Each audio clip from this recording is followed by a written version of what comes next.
You ask Tiger to solve. This deals with linear equations with one unknown. The final result is v equals -6. Let's solve it step by step. Simplify the expression. Expand the parentheses. Simplify the arithmetic. Multiply the coefficients. Group like terms. Combine like terms.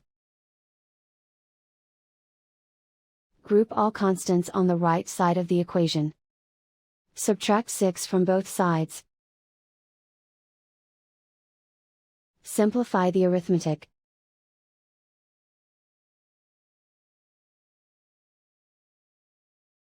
Isolate the v. Divide both sides by 15.